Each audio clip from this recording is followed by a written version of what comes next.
my knowledge, at that time, he was getting his money on, but I didn't know at that time, you know, because I noticed how they used to just drink and smoke cigarettes at that time. So I was young. I'm like 13 years old. I was like 13 years old. At that time, I really didn't know what was going on. So if they had something going on, hey, he had to been doing it because, you know what?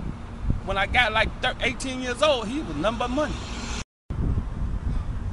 In the beginning, what kind of guy was he? In the beginning, when I knew my uncle, he was nothing but money. Money making, he wearing casual clothes, this and that, man. You know, but I was doing my thing, you know what I'm saying? Then he came and snatched me over.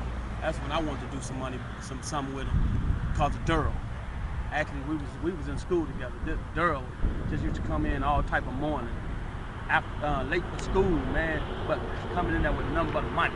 Money all in his pockets and his socks and everything. He been about business ever since I known him anyway. And plus, when I got old enough to know what he was doing, man, it was the same old way. That was the name, Pretty Boy Floyd, right there. Under the Hustling Act, called him Pretty Boy Floyd. Right here was the touch of class. Where he got killed at. Man, that day, I wanted to tell, that day, what kind of power my uncle had. He had power, I mean power. There's a lot, man, he used to come around here throwing out money to the kids. He ran the whole police force, actually, to tell you the truth. Ran Jack Davis. Man, especially court-wide. I mean, he ran the whole Ford Heights, number of money. Everybody looked up to him, too. Pretty Boy Floyd this, Pretty Boy Floyd that. Every time you see that Mark, Mark 7, if he see you miss that day on when he throw out some money, he'll throw out some more. And we just heard, it was a buzz around Ford Heights, East Chicago Heights. It was a buzz around Ford Heights. East Chicago Heights had a white boy white boy hung himself. He didn't hang himself. What happened was, what we heard was that the white boy hung himself, but he ain't hung himself. He got hung. You know what I'm saying? That's all I heard. That he tried to go out to my uncle and turn around when Jack Davis took him up in the police station. Next thing you know, the buzz around East Chicago Heights, he hung himself. And it was ruled a suicide. Man, all I can say is a lot of money brought them two together. A lot of money. And there was a whole bunch of it. That's what got them together. What broke their relationship up? Money. Money broke the relationship up too. A whole buzz around here, how they each trying to kill each other. That's about all I heard. And one dislike I had about my cousin, when he wouldn't let me work for him. He said I was Slick Jenkins. He always called me Slick. But turn around, how I ended up working for my uncle for a little period of time here. I used to work on Wentworth myself, selling packs. Myself. Turn around, he heard about that, and he sat here and pulled me to the side. Come here, little nephew. Talk to me, woo, woo, woo, in my ear. Turn around, next thing you know, I'm on Berkeley. Working. Me, my little brother Jim just left. All we had was money and money everywhere. And this is one guy named Po Bob. He used to come always on the spot, tap on the window, that sleep with guns, money, everything.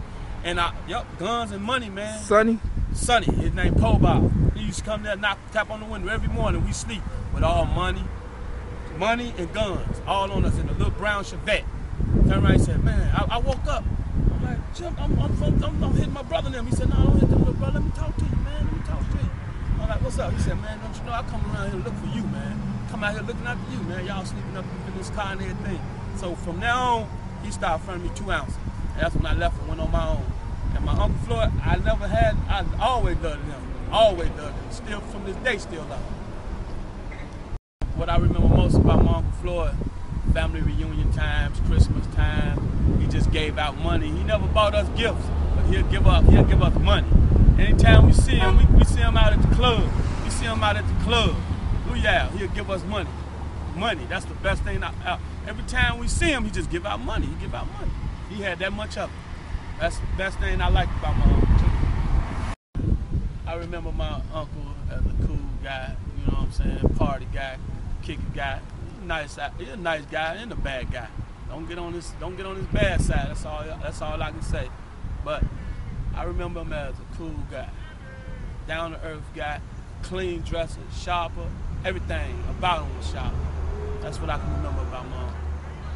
This is the night my uncle got killed, Floyd Bryant. It was a day me, Jim, David Bryant, Johnny, all of us was at my house on 16th Street, 16th Place. I told them, man, let's go out to Shannon, let's go out to touch a class somewhere. They all ain't want to go out. So turn around that morning, my mama got a phone call stating that my Uncle Floyd Bryant was dead. He got shot in front of touch a class. If we'd went out that night, I guarantee you, he would be here right now. And I take that to my grave. He'd have been here right now if we'd have went out that day. If we'd have went out that day, man, he still would have been here.